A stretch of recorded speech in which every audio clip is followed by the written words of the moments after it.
Assalamualaikum warahmatullahi wabarakatuh. Allah Subhanahu wa taala memerintahkan Ibrahim, Lut dan Siti Sarah untuk hijrah dari Mesir menuju Syam. Syam, kata para sejarawan, sekarang terdiri dari Syria, Lebanon, Palestina. Daerah-daerah inilah yang kemudian dijejaki atau didakwahi oleh Ibrahim alaihissalam. Sepanjang perjalanan menuju Syam dari Irak, Ibrahim alaihissalam menegakkan keadilan, menegakkan kebenaran, membantu masyarakat yang dilemahkan, membantu masyarakat dalam berbagai hal, dan pastinya berdakwah bahwa tidak ada Tuhan selain Allah, tidak ada sesembahan selain Allah, tidak ada yang dinomorsatukan kecuali perintah dan larangan Allah Subhanahu wa taala. Di Syam, perjalanan ini bukan perjalanan yang mudah, tetapi panggilan Allah Subhanahu wa taala lebih diutamakan daripada panggilan-panggilan yang lainnya. Dari Syam kemudian berdakwah ke Mesir. Di Mesir ini juga berdakwah di lingkungan kerajaan, dakwah struktural. Ketika di Mesir, Siti Sarah yang sudah lama menikah dengan Nabi Ibrahim alaihissalam belum juga dikaruniai anak. Siti Sarah digambarkan orang yang paling cantik yang pernah turun di muka bumi. Itu saja digambarkannya. Kemudian Ibrahim alaihissalam juga ada dua pendapat, dikasih Hajar atau Siti Hajar.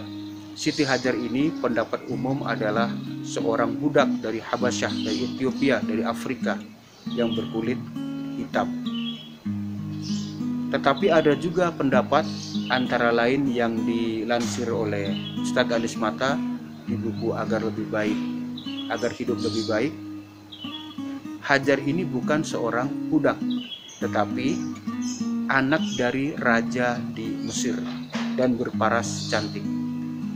Maka kemudian terlepas dari dua pendapat ini, atas saran, atas anjuran dari Siti Sarah, Siti ini orang kita menyebutnya sebagai penghormatan, singkatan dari Sayyidat. Siti Sarah menganjurkan kepada Ibrahim alaihissalam untuk menikahi Hajar. Dan atas izin Allah Subhanahu wa taala, dalam waktu tidak terlalu lama Siti Hajar hamil dan kemudian melahirkan bayi yang bernama Ismail.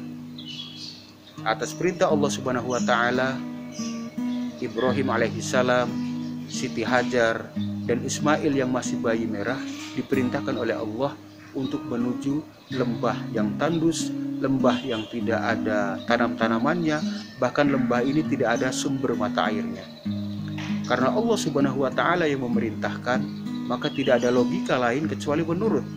Sebab tidak masuk akal, tidak masuk otak, tidak rasional. Tetapi karena iman yang berbicara, apapun yang diperintahkan oleh Allah Subhanahu wa taala pasti akan diturutin. Kemudian sampailah di lembah yang gersang, tandus, tidak ada tanaman, bahkan sumber mata air pun tidak ada. Lebih kurang beberapa jenak setelah sampai di Mekah, di lembah yang tidak ada mata airnya ini, Ibrahim alaihissalam membalikkan badan. Hendak kemana, wahai Ibrahim? Kata Siti Hajar. Ibrahim terdiam. Hendak kemana, Ibrahim? Ibrahim terdiam. Apakah ini sudah perintah Allah? Siti Hajar kembali bertanya. Nabi Ibrahim mengatakan, ya. Begitu menunjukkan perintah dari Allah, maka tidak ada pertanyaan lagi dari Siti Hajar. Kalau Allah sudah menyuruh, berarti Allah tidak zalim. Allah tidak akan menyanyiakan, pasti Allah akan memberikan solusi dari arah yang barangkali tidak disangka-sangka. Ibrahim alaihissalam pergi meninggalkan Hajar dan Ismail yang masih bayi merah menuju tempat lain untuk berdakwah. Tinggallah Siti Hajar dan Ismail yang masih bayi merah. 2 hari persediaan makanan sudah habis, air juga sudah habis, maka seorang ibu akan mempertaruhkan jiwa raganya agar bagaimana supaya anaknya bisa bertahan hidup.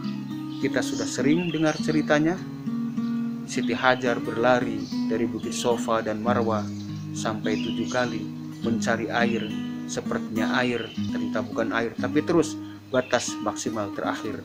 Ketika badan sudah tidak lagi kuat, ada ilham dari Allah Subhanahu wa taala untuk mendengarkan suara seperti gemericik air, dan ternyata benar. Ismail alaihissalam yang masih kecil, yang masih bayi merah, menjejak-jejakkan kakinya dan kemudian melihat ada air yang terus mengalir, dan itulah kita sebut dengan, dinamai oleh Allah Subhanahu wa taala dengan air Zam-Zam. Tidak masuk akal, dari gurun yang sangat tandus, hanya dengan kaki bayi yang dijejak-jejakkan ke batu-batu itu, kemudian Allah memberikan air Zam-Zam. Sudah kehendak Allah Subhanahu wa taala. Ketika air ini sudah mulai banyak musafir yang datang memohon air, meminta air, mengambil air, dan kemudian Mekah sedikit demi sedikit menjadi tempat yang ramai. Sementara Ibrahim alaihissalam masih di tempat dakwah, di tempat yang berbeda. Kita ikuti kisah berikutnya. Assalamualaikum warahmatullahi wabarakatuh.